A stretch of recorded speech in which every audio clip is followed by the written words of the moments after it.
A quick warning, there are curse words that are unbeeped in today's episode of the show. If you prefer a beeped version, you can find that at our website, thisamericanlife.org. So a little while back, this guy named Ken Irwin started reaching out to people here at This American Life. Emmanuel got a voicemail that was both very insistent and deeply apologetic. Hi, I'm so sorry for calling you. I'm just trying to get a hold of someone at, This American Life or New York Times. I'm so sorry for interrupting you on your weekend. Chloe got messages on LinkedIn saying, quote, if you can give me 5 minutes to tell you what I know so far, I promise. It's a crazy story. And today is about to be a million times crazier. 2 weeks ago, my life was normal. I literally was just working for Amazon. I was a normal person. On Dana's voicemail, he said he was sure she was way too busy to call back herself, but he swore our fact checker could confirm everything he's saying. Basically, I became a multimillionaire over a week and a half, which is insane. And the story is so much crazier than what I'm even saying. To Brian, this guy wrote on Twitter, I have no idea where the story will go, as I'm stuck in it, trying to figure it out. But I think you're exactly the type of person that could figure it out. So, they all passed that information to me. Then I called the guy. Hi, this is Ken. Hey, Ken, this is Ira Glass from This American Life. Oh, my God. That is amazing. Hi. Hi. Nice to meet you. Nice to meet you. Thank you for calling. I did not expect to be talking to you. I'm so sorry for spamming your entire company. Right off the bat, he asked me if I knew what NFTs are. And I had a general idea that they're images and other things in the crypto world that people are selling to each other for a lot of money. For now, can I say that's all you need to know for this to make sense? He told me that this all began for him 2 weeks before our conversation, on August 22nd. The person named Adam McBride reached out. If you Google him, he's he calls himself an NFT archaeologist. I don't know how to describe him. He has a podcast. So he reached out on LinkedIn and Gmail and basically told me, hey, if you're the owner of Pixelmap, I need to talk to you immediately. Pixelmap was a website that Ken created in 2016. He wants to tell me that basically I could make a lot of money if I brought the site back up. And I immediately assumed he was scamming me because, we all get emails like that all the time. Right. And the only reason I talked to him was he mentioned Pixelmap. The site has been down literally since 2017. So I just wanted to know, how he even knew that word. Ken made Pixelmap just for fun and to teach himself a new programming language. He's somebody who's always tinkering, inventing things, a hovercraft that could carry a dog. He has 3 dachshunds and a 4th dog that he refers to as the randomly generated dog. One of his recent projects, he used a 3D printer to create another, better 3D printer. His real job was he worked for Amazon's web services company. He was one of their lead engineers developing code for big companies like Snapchat and Pinterest. He's 33, lives in Indiana. As for Pixelmap, you can see it. Actually, you're going to think it looks stupid probably, but this is the kind of self-deprecating remark I learned that Ken does reflexively a lot. But in this case, the pixelmap.io website does look kind of primitive when you first see it, like early 8-bit Nintendo or something. It's a grid of tiles. Picture 4,000 little tiles, and they're tiny. They're each is 16 by 16 pixels. And the idea is anybody can buy the tiles, own them, and decorate them how they want. So people have different cartoons in them and words they've posted. When Ken created this back in 2016, barely anybody noticed or cared. Maybe 20 or 30 people bought tiles. Within a year, he was pretty much done with Pixelmap. So that is the project that this guy, Adam McBride, wanted to talk to him about. And so the same day that Ken gets Adam's email, that afternoon, he gets on a Zoom with him. He said basically what he does is he goes in and tries to find really old NFT projects, and that he does it as a hobby and really enjoys doing it. Mm-hmm. And he said that mine would be one of the earliest, even though 2016 is not that long ago, in the NFT space, that's almost the oldest you can go. And that I'm probably sitting on a ton of money and I don't realize it.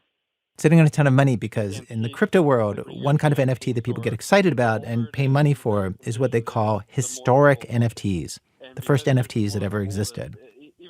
Ken tells Adam, that's all great. What's an NFT? Adam gives him a quick primer. And had it ever occurred to you that what you had made was an NFT? No, because when I made it, there were no NFTs. Like, I didn't even, like, the only time I had heard of NFTs since then, I had heard, like, in the news that Steph Curry had one, and I really hadn't even looked to see what an NFT was, which I know sounds really stupid. Like, I truly completely forgotten about my site. And I was saying, like, how much do you think I could get for it? And he said, like, I've seen projects like this. I had one that the developer got over $100,000, but looking at yours, like, I think you could probably get $500,000 out of it. And at that point, I thought it was really nice. I didn't think there was any chance on earth of that actually happening. Adam McBride tells him, I can help you set this up and get it relaunched. People will pay you gobs of money for the rest of those 4,000 tiles.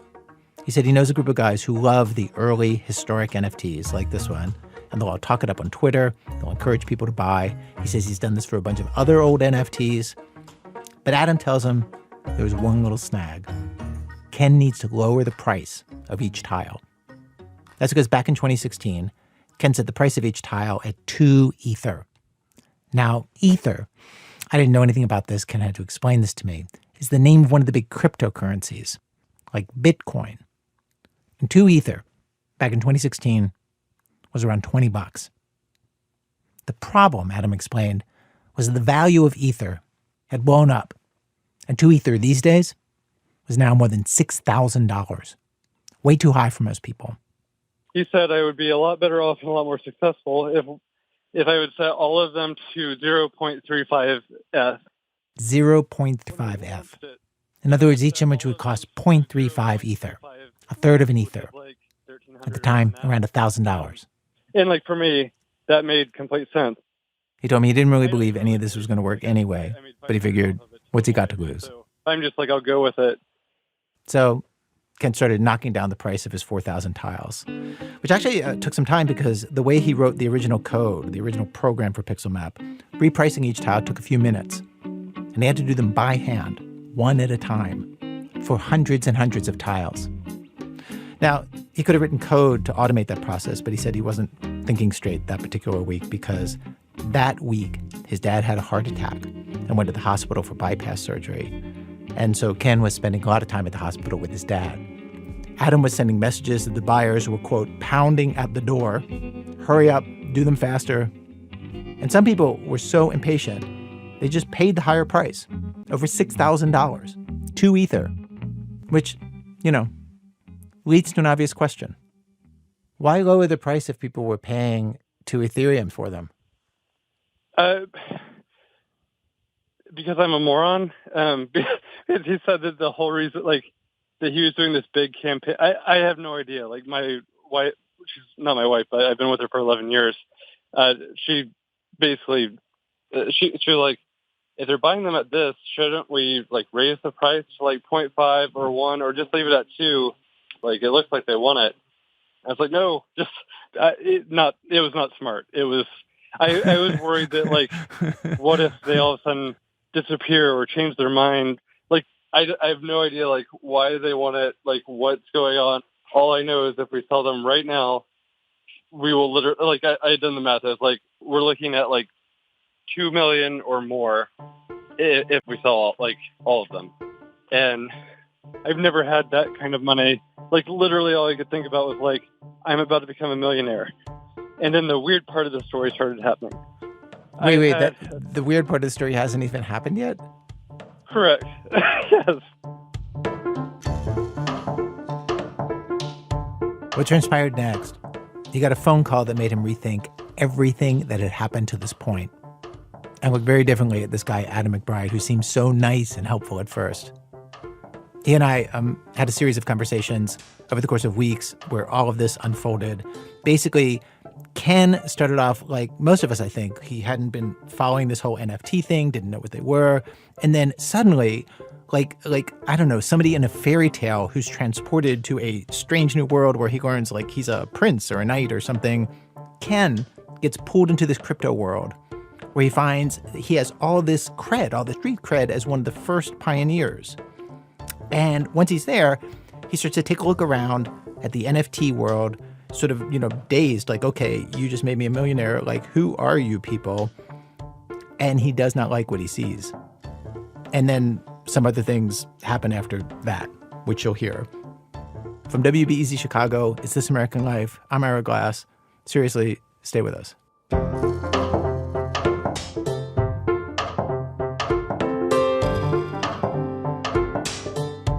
Act 1, Planet of the Apes.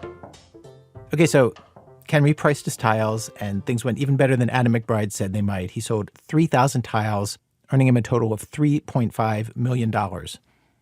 And the amount of time that took from Adam's first email to $3.5 million, 2 days and 6 hours. 6 days after that, basically the first Monday that rolled around after he had all that money, he did what many people dream of doing if they hit the lottery or something. He quit his job. Not that he disliked his job. Just the opposite, he says. He really enjoyed his job. But he wanted to devote his time to developing Pixelmap in various ways. Demand had pushed the price of Pixelmap so high, $15,000 to $18,000 per tile. He decided to keep 900 of them for himself. But I'm not at the weird part of the story yet. Okay. All right, so let's get to the weird part of the story. So the weird part, it's all weird, but the part that changed that was this guy reached out to me and basically said, hey, I've seen some things concerning on the transactions of Pixelmap.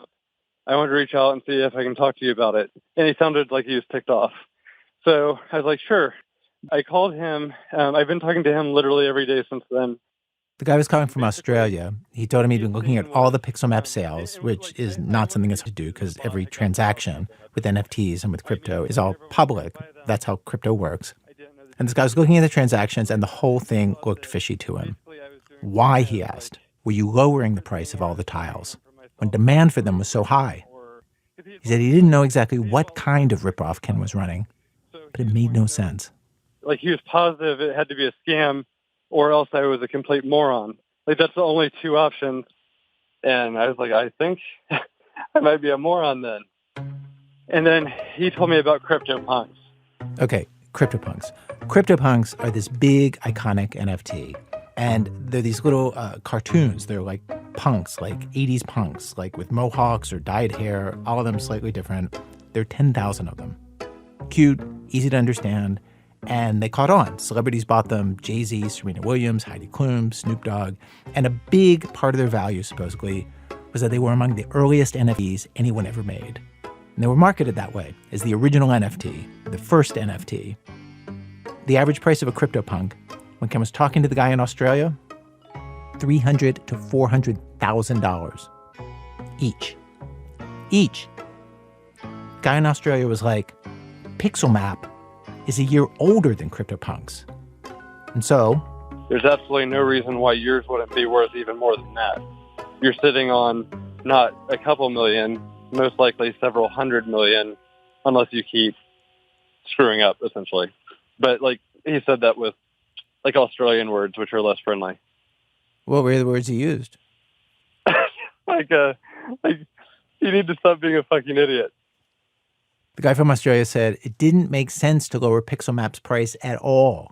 Again, CryptoPunks were selling for $400,000, and Ken was reducing Pixelmap to $1,000.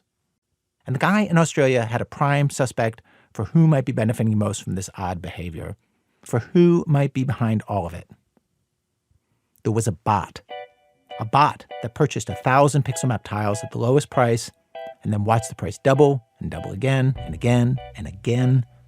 The bot was the biggest owner of Pixelmap. Whoever was behind the bot had made a ton of money. I remember him saying, who do you think owns the bot?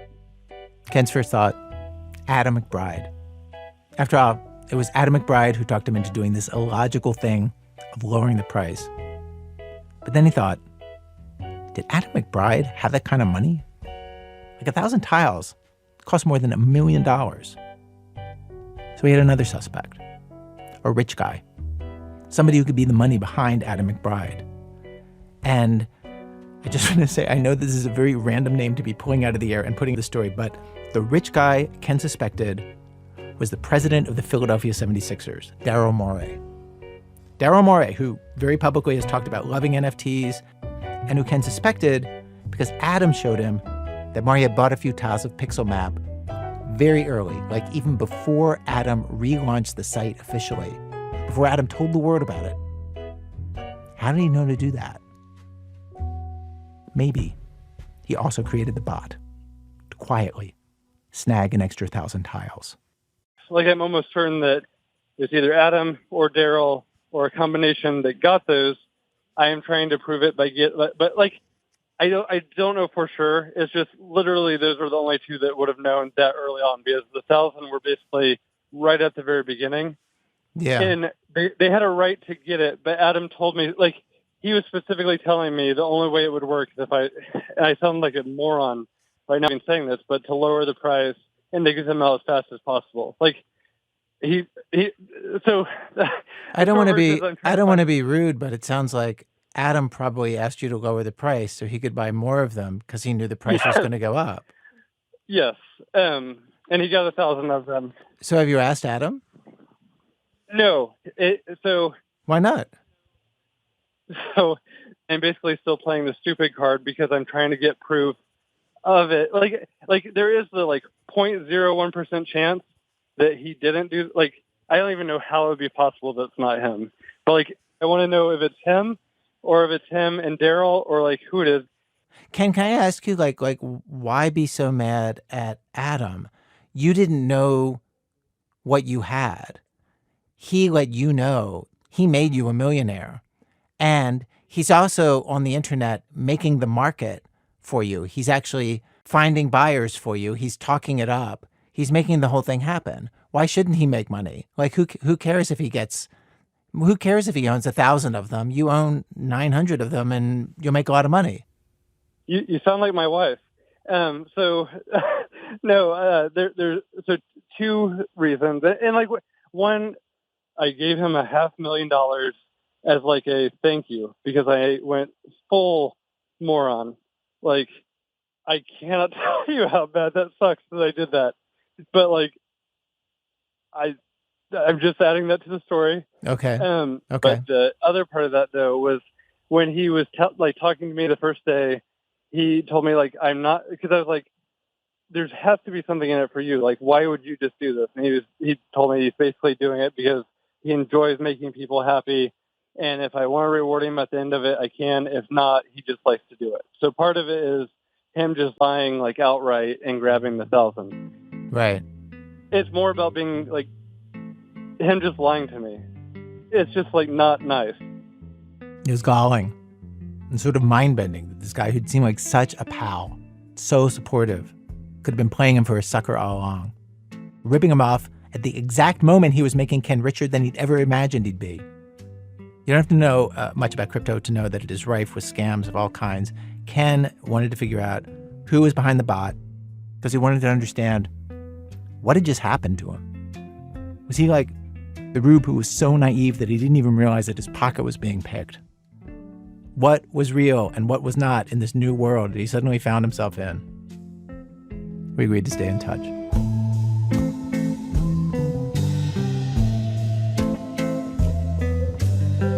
Four days later, Ken texts me saying there's news, and we get on the phone. It's September 11th, his birthday. We chat a little about how it's been kind of a weird birthday to have most of his life. But that's not the news. He also has COVID, but it's a mild case. That's also not the news. And so what's new? Well, he's been spending a lot of time trying to understand what's really happening with NFTs, especially with Adam McBride and the guys who buy these historic NFTs. And he's convinced it's pretty ugly. Yeah, it's not a maybe. I have proof, out the app. Sorry for language. I have a lot of fucking proof. They are doing this actively, with project after project. It's really fucking horrible what they're doing. I don't think it's illegal. I'm not saying any of it's illegal. I think it's hugely wrong and unethical, but there's no laws about it. But honestly, this is coming from the person that made the second NFT, if I have it right. I don't think they should fucking exist. He means NFTs. I think it's a horrible scam that's screwing over people. The whole thing. Ken said that he sees everything that Adam McBride and his guys are doing because they've kind of adopted him and included him in their chat groups on Discord. Discord, if you don't know, is a chat site. Adam refers to the guys in his Discord group as the apes. And I had no idea what an ape was, other than like a monkey. It's just like people that are ridiculously enthusiastic about NFTs, and when they find out about one, they just like go in and grab them like crazy. That's called aping in. Ape is a word that you actually hear a lot in the NFT world. One big NFT is the Bored Apes Yacht Club. To show me what is so horrible about what Adam's doing, Ken calls me back from his computer so he can share his screen. Testing? There we go. Sorry, it took me a while. My microphone wasn't plugged in. This is the moment I see him for the first time. He's clean cut, with short hair, neat trimmed beard, and the general vibe of the friendliest, most sincere tech support guy in the world. For his job, he did his video calls in front of a green screen with a really nice microphone, and that's what he has in this call. He goes to open up Adam's Discord group, NFT Archaeologist. Here it is. So this just happened. So at 2:44 p.m., like just a few minutes ago, Adam said, "All right, everyone, please do not tweet or send this out to anyone. I want to keep this opportunity to this community only." And this is how he always does it. This is what he did with Pixel Map. I just didn't know the group yet. What Adam McBride is doing right here is he is rolling out another one of these historic NFTs. This particular one is called Aether, A-E-T-H-E-R. It was created in 2018, 2 years after Pixel Map. Like Pixel Map, most people never noticed it back when it was created. But now, Adam is going to help relaunch it the way that Adam relaunched Pixel Map. He'll get people to finally pay money for what are basically, in this case, virtual imaginary buildings in a virtual digital city. Ken and I read the conversation that's happening in the chat. McBride is telling the apes, let's all buy into this. And get out there on Twitter, tell everybody we know to buy it as well. So he's basically saying, go crazy on Aether. I don't know how to say it. And to make this especially appealing to the apes, McBride says that he has negotiated with the guy who created Aether to offer Aether to his apes at a special low price, quote, well below what I think they're going to sell for. And to get the special low price, he tells them he's going to hold a live event on Discord at 9 a.m. Eastern time on Sunday. The apes respond, Adam, that's a fantastic opportunity for us all. Thanks for this. Much appreciated. You're the GOAT, Adam.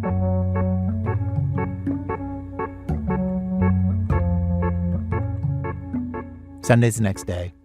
At 9 a.m., the apes gather. So get ready. It's coming up at any second here, okay? So, right there is the voice of Adam McBride. In the Discord, you hear him, but you do not see him. You see his screen share as he clicks on various stuff. And to give you a sense of the very happy, let's make a deal, take a look at what's behind the curtain vibe of the whole thing, here is the moment when he gave 50 of his apes the chance to sign up to buy Aether on the cheap for around $340. He told the apes a sign-up sheet was about to go live. I am going to, in the next minute or so, make that public. And the first 50 of you guys who paste your name in there, we're going to give you a private sale link. So get ready. Get your stuff ready. I hope you're all ready right now. Be ready. So at some point in the next seconds, you guys tell me if you see that. Oh, my God. Boom. Apage. The sign-up sheet has appeared. Names start filling in. These are fast. I see my man Curio Collector got in there. Let's see who else got in the top for sure. Chibbers got in there. Ugly Punky got in there for sure. Bottom Bali, nice. Space Llama, good to see you, brother. He got in there for sure. That's just like I wanted to have some sort of apage possible. I think apage is always appreciated and fun. Man, I hope you guys enjoyed this. I always enjoyed this stuff. Of course, I'm always available.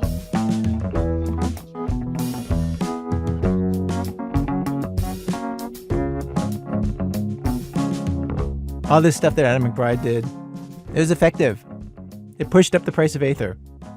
At some point in this, Ken took me to a site called OpenSea, which is the big trading platform where people buy and sell NFTs. And we watch as the apes descend from the trees and grab Aether. Yeah, so see where it says, see 2 METs, 3 METs, 4 METs, and see the price is going up? It was 0.14 or whatever. There's one that just went for 3.9. I guarantee It's going to be going crazy. By this evening, it's going to be crazy. Actually, right now, you should go buy Ether because, like, it's about to go up. Yeah, I'm not saying to do that, but yeah, that's what's going to happen shortly. I have to say, it was kind of amazing sitting there watching the numbers go up, knowing that this was as close to a sure thing as I would ever get. It was like free money right there. But I didn't buy anything.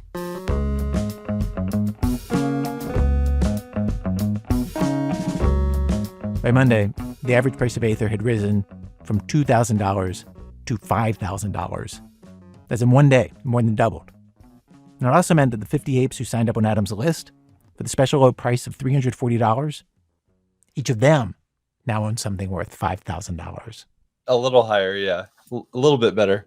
So those guys could just get out, and they're just made out like bandits already. Yes, yeah. So what Adam's doing is working. Yes. You just literally like kind of rolled your eyes. So the reason that I rolled my eyes is because like it's a zero sum thing. So like someone's making money no matter what. And when they do, that means someone's losing money. And basically the earlier you are, the better it is. If you know news before other people, basically if you're one of these people, you're going to make out really well. And lots of other people, Ken believes, will lose money. What we're seeing in his view is a classic pump and dump.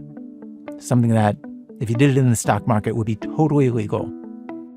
The apes get in early, talk up Aether on Twitter, encourage other people to buy, which pushes up the price. And in a couple of days, when the price is at the highest, they sell, taking a quick and sizable profit. Without the hype, the NFT's price falls, and anybody left holding it takes a beating, loses money. In fact, today, in the months since that day when Adam relaunched Aether, the price has plummeted. It's now down as low as $900 some days. Very different from those early booming days when it was $5,000. And I don't think that as many people as you think are going to make the money. Like, every ape in here is probably going to do okay, but it's not going to be good for the people outside of it that hop on the train last. And that's what Ken thinks is kind of evil about the world of NFTs. Why he thinks they're a scam and shouldn't exist. Seeing all this made me wonder if any of this is actually illegal, and I've now talked to a bunch of lawyers about it, lawyers who deal with NFTs and crypto and security fraud, including two who advise companies that release NFTs.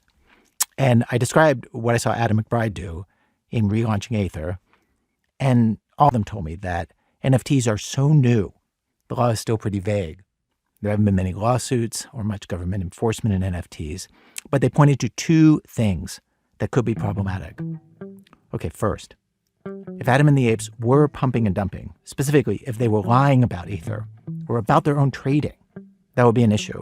Like if they were going onto Twitter and telling people that Aether is a great investment, worth seeking money into for the long run, but then if they themselves only held onto it for a few days until the price rose and then they sold it, that would be illegal. That would be market manipulation.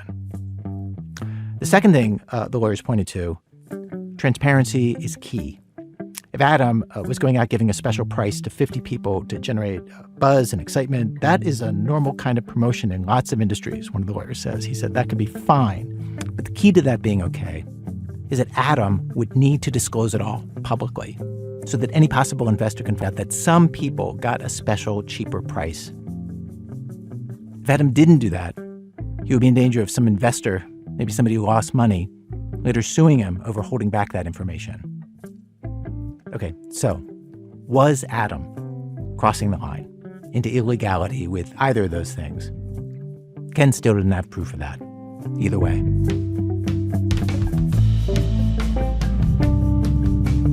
As for the bot, that mysterious bot purchased 1,000 pixel map tiles, a fourth of all the tiles.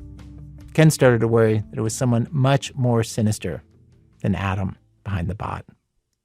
One day he texts me, panicked about what he's learning about the bot. So scared about it that he doesn't know if he wants to go on the radio anymore. I guess the short part is just I'm kind of freaked out. Like, it's just it's so much bigger than what I like. The bot account that I was telling you about is just much bigger. He sent me a screenshot that showed that the account had done nearly $2 billion in trades. Specifically, it's $1.84 billion since it was created 14 months before. This is not some like normal person. This is like a legitimately smart, probably group of bad people. Like it's a very well organized thing. You don't think it's possible that it's just a bunch of investors, No. like the group No. that Adam has assembled around him, where it's like No. 100 people and together they have a lot of money? I don't think he's sophisticated, or like, yes, he might be working for this group or something, but he's not, I don't think he's smart enough to be like this. He wouldn't be doing what he's doing if he had this much money. This is a totally different league of someone. He could be like the Russian mafia or something. Like, I know that sounds ridiculous, but like, this is only one account. Like, people that have that much money and are doing that type of behavior are not into people like blowing the whistle on them. Blowing the whistle, he means talking about them publicly on the radio. I don't know. There are no good movies where like the person that plays me makes it to the end and has like a happy life. Like, it's usually like the person that's like me gets killed. Wait, there are whistleblower movies where the whistleblower makes it to the end and lives? I don't know. I literally don't have a fence. I don't have like, not that a fence would stop anything. I live in Indiana. I'm probably the only person that doesn't have a gun in the state. Like I seriously, legitimately feel like my name being on a story could result in me like not existing, or like my family. Like I legitimately feel that way. Mom. I'm not like exaggerating. Like that's how I feel. I tell him on the call and later in email that I'll respect any choice he makes. And of course, it's fine if he drops out of the story. But is he right about that $1.8 billion in trades? Couldn't the bot just be making a ton of trades with a much smaller amount of money? Maybe the bot's even buying from itself to drive up the price of NFTs. That's something that happens in the NFT world. Ken emails back, says maybe I'm right, but maybe not. Though he's getting a new tool that could tell us how much money is really behind all those trades. So we could decide if he really thinks it's a criminal syndicate behind all this and get a better sense of how much risk there is for him. What he's getting is software developed by a company called Chainalysis. And it's usually used by governments and law enforcement and financial institutions to track who's doing what in NFTs and crypto. It could tell Ken what the bot was buying and selling and to who, what other accounts it interacted with. I'm talking to the Chainalysis people today, Ken wrote me. A few days pass while Ken uses the Chainalysis tool to look at who bought and sold Pixelmap tiles and look at what the bot was doing. And then he texts me. I have lots of updates. I was wrong about pretty much everything. What he found, and my conversation with the bot, or anyway, the guys behind the bot, that's in a minute from Chicago Public Radio when our program continues. Hey there, This American Life listeners. I'm Wesley Morris. I'm a culture writer at the New York Times, and I co-host a podcast called Still Processing. This season, I invited some of my favorite writers and critics to come talk to me about the culture that shaped us, the changing ways we consume it, and why Keanu Reeves is basically a culture unto himself. You can listen to Still Processing wherever you get your podcasts.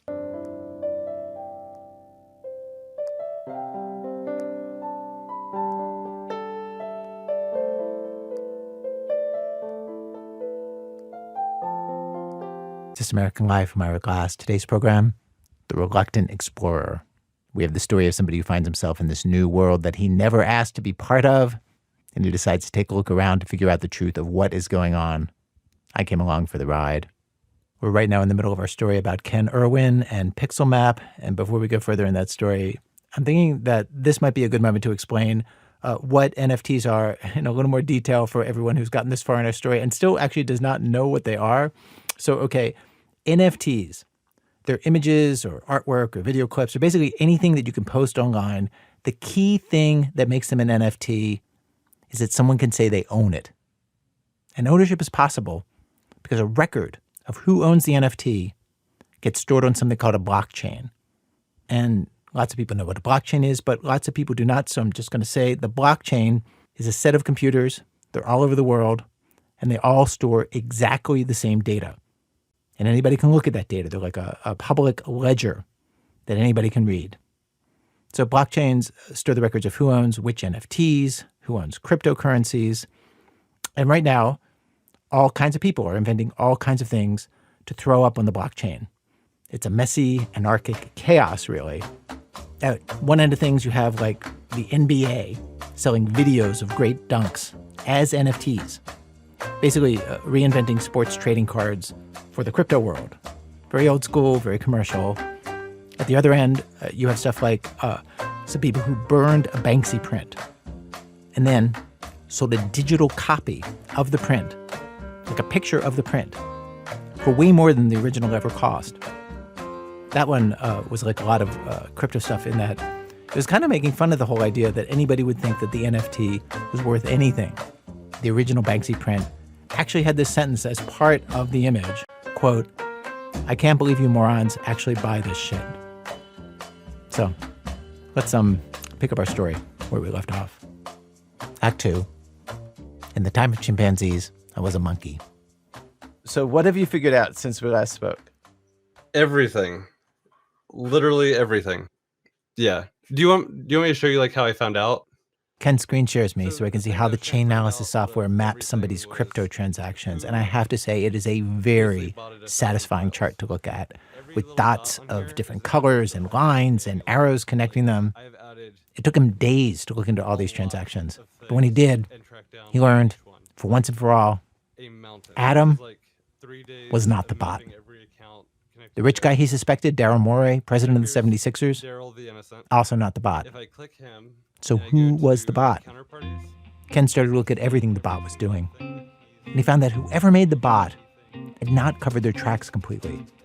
Ken spotted this one address that the bot sent money to that was different from all the others. So I got really lucky on this one. Lucky because he also found the same address on a message board asking for fake ether.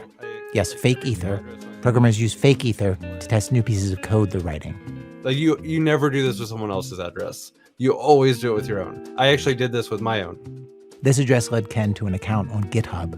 GitHub is where pretty much everyone on the planet stores their source code. There's other competitors, but Microsoft owns it now. It's wonderful. The GitHub account name was a pretty unusual name. And then Ken found a Twitter account with the same name.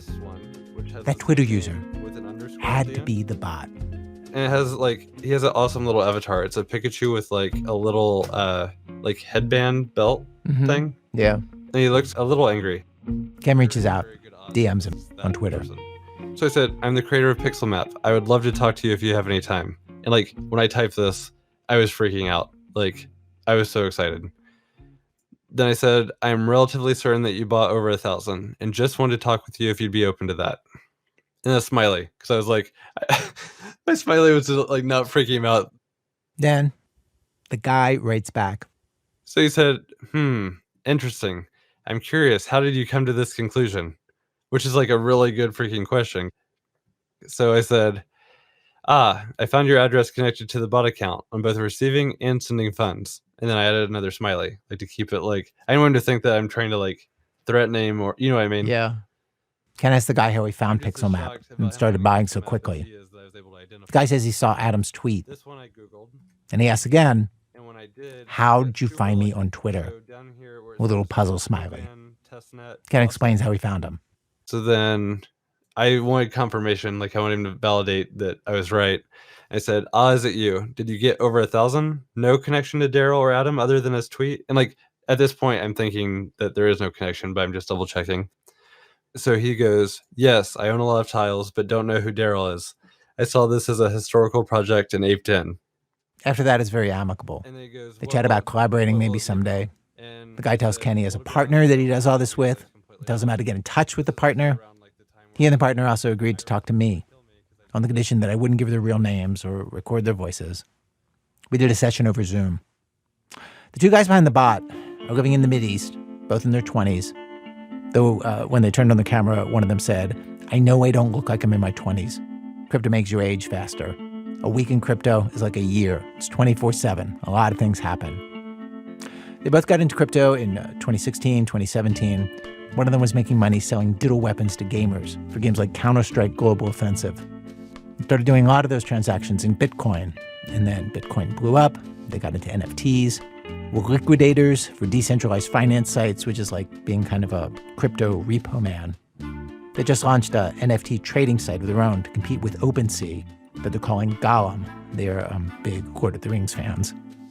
I asked them about the $1.84 billion in transactions, and they said they have about $100 million that they invest with, and they just spend that over and over. They totally nerded out when we talked about Pixelmap. Like, they've decorated a bunch of their tiles. If you go to the pixelmap.io website, you can see where they combined a bunch of their tiles to write Gollum, and some others to write Donda. They're big Kanye fans. This is all, can I say, very different from what Ken imagined.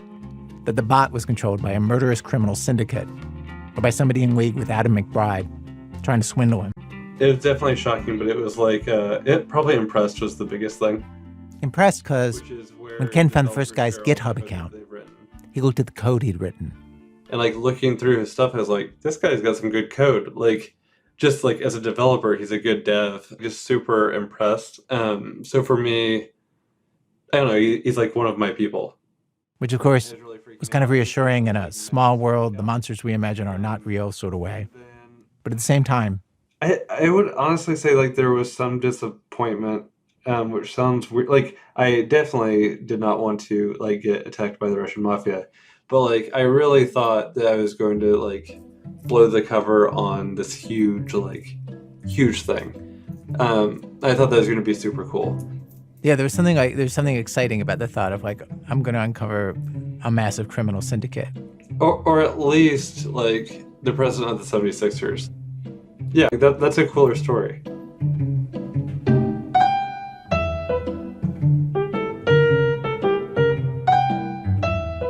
Okay, so if the bot's not Adam and doesn't have anything to do with Adam, what was Adam's angle? Why did he insist on lowering the price of Pixelmap so much? Was he pumping and dumping Pixelmap and other NFTs? And did he know that Ken suspected him of being this two-faced mastermind, up to no good? Never. I had no idea. Literally no idea that he was suspecting me. This, of course, is Adam McBride. When we talked, I went into detail about all of the things that Ken had suspected him of. I read him quotes where Ken said that there was 0.01% chance that Adam wasn't deliberately ripping him off. Adam seemed truly amused by this. It's just crazy, man. It's crazy. But, you know, I get it. I understand his thought process. Like, it makes sense. But when I hear it, it's shocking. Like, I wouldn't have even thought about doing that. I was surprised to learn when I talked to Adam that Adam got hooked on NFTs only 6 months before he pulled Ken into that world. Basically what happened is March of last year, a bunch of these quote-unquote historic old NFTs were rediscovered and started making tons of money. I mean, it just like, it flipped a switch in my brain like, holy cow. It was literally like, oh my God, there's gold. Get your shovel, go dig, because there's gold there. All you got to do is go find it. For the next 4 months, he says, he spent 10 hours a day searching for other early NFTs by Googling phrases like digital collectibles, blockchain art, blockchain collectibles. He found 15 or 20 old NFTs that seemed like they might work, but most of them, he says, there was some problem in the original programming or whatever that made them unsuitable to sell today. He did find a few that were suitable, and then he and a friend found Pixelmap. And from the beginning, they thought it would be a big hit if they could just convince its creator to lower the price.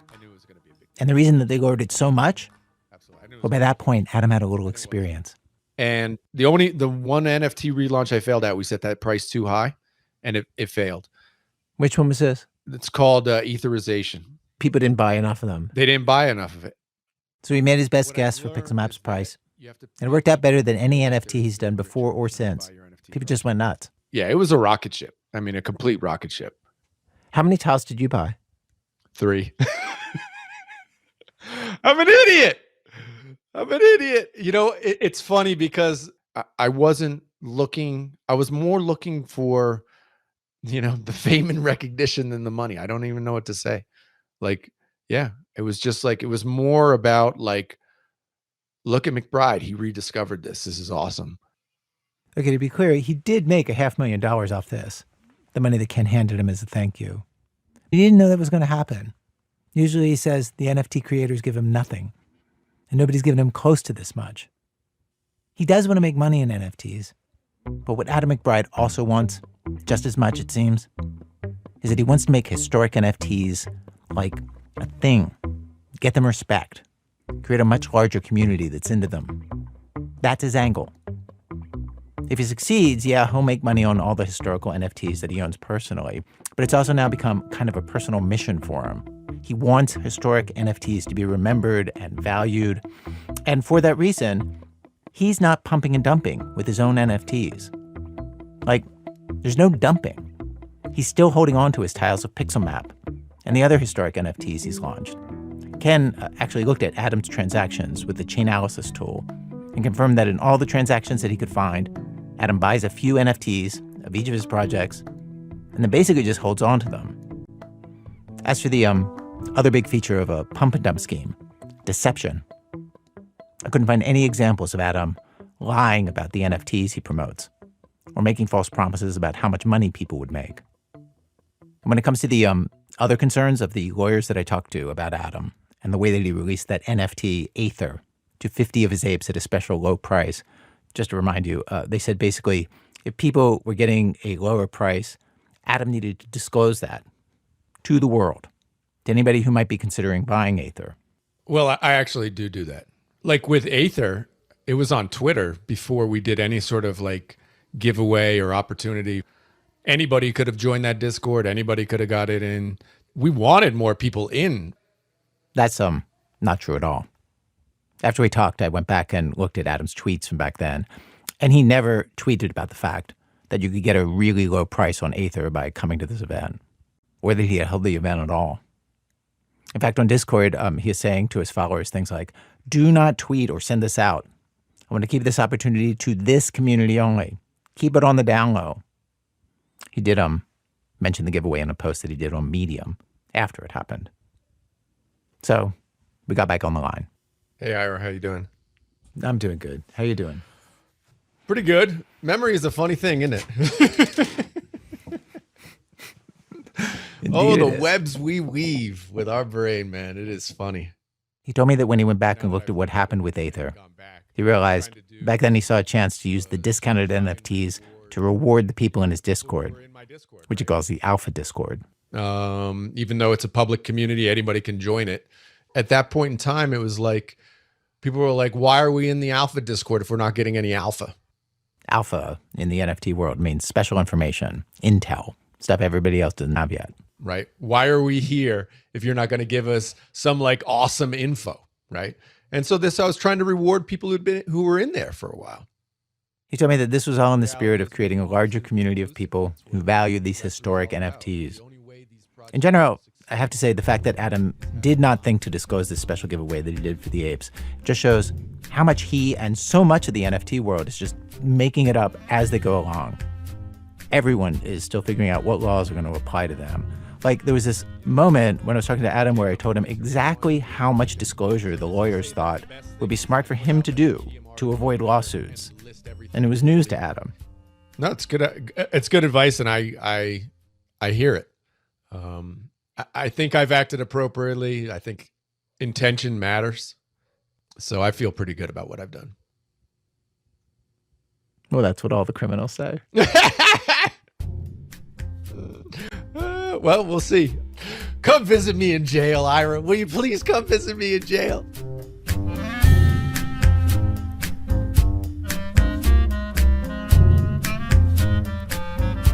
It's now been a half year since my initial phone calls with Ken.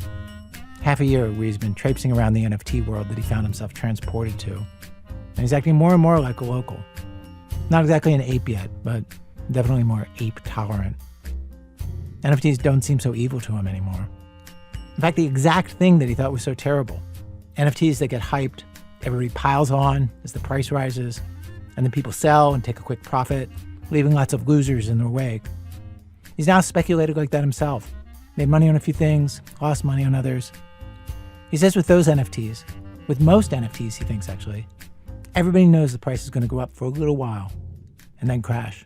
And everyone knows that, and everyone's just trying to time it. Time when they'll sell. If you time it right, then you do pretty well. And it definitely feels like a game, sort of. Like the more I am in the space, the more it feels like we're all kind of at a casino, and because there aren't any rules, it's fair. Everyone is doing this type of thing, and I don't think there's anything morally wrong with it. Oh my God! Listen to you. You are so different than you were. Maybe I've been corrupted. What changed him exactly? The whole NFT world started to look different to him the moment he realized he wasn't being scammed. Suddenly, it didn't seem like he'd landed in a dark woods full of thieves trying to take advantage of him. Yeah, the reason why I was so angry until that point was I thought that it was like an in-house, like they had been lied to by Adam this entire time. Yeah. And then to find out that like he actually did a really good job of relaunching it, and he actually was helping me. Right, so you realize like, oh, wait a second. Oh no, this stranger actually did something good for me. Yes, and he literally didn't charge me. Like, yes, I tipped him, but I know if he never existed and I somehow knew that I should relaunch Pixelmap and like list it, I would not have done as good of a job. Like I had no idea.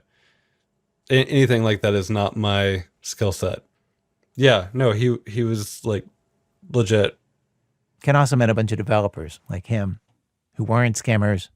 They were just buying NFTs for fun. It's like he found his people and the whole NFT world seemed less ominous. Not that he thinks very much of most NFTs. 99% of them, he thinks, are pretty much junk. Either intended as junk to make a quick buck, or just misconceived ideas in the first place. I have to say this is not an unusual opinion. It was interesting to me that the biggest NFT enthusiasts that I talked to for this story, people who really love NFTs, they pretty much agreed with that. Adam McBride says 99% of all NFTs released today will probably end up being worth nothing. He says that most people probably should not get into NFTs right now. The bot guys put the number at 90% worthless. I read that one of the big NFT moguls, Gary Vaynerchuk, predicted that 98% of NFTs would lose money.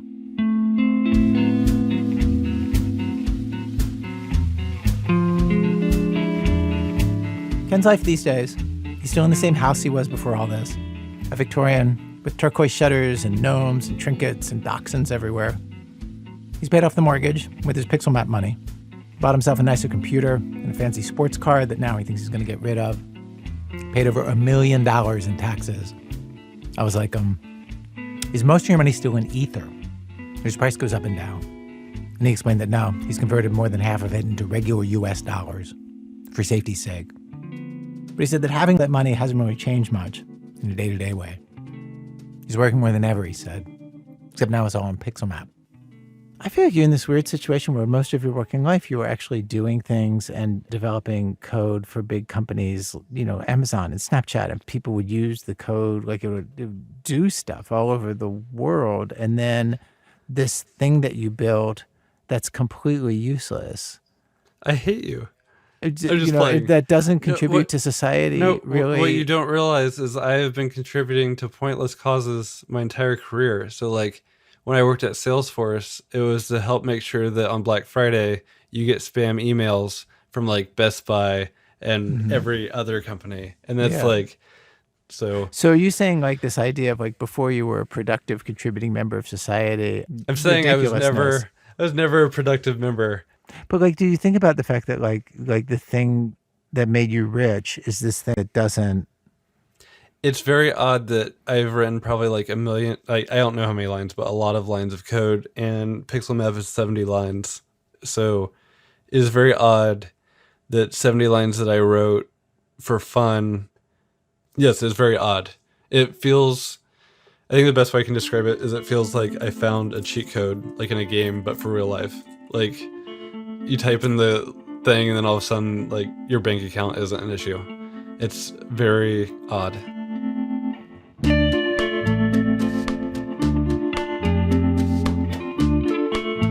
The time he spends working on Pixelmap every day, a couple of hours of that is chatting on Discord with the people who own Tiles. But what's sucking up most of his time, Ken's designing a video game for the Pixelmap site. He's paying a musician and an artist and a game developer and a project manager and doing lots of coding himself. He's always wanted to make a video game. And now he has the luxury of being able to spend as much time as he wants doing that. He knows this video game is not going to make him any money, but he just likes making stuff. That's the impulse that led him to create Pixel Map in the first place.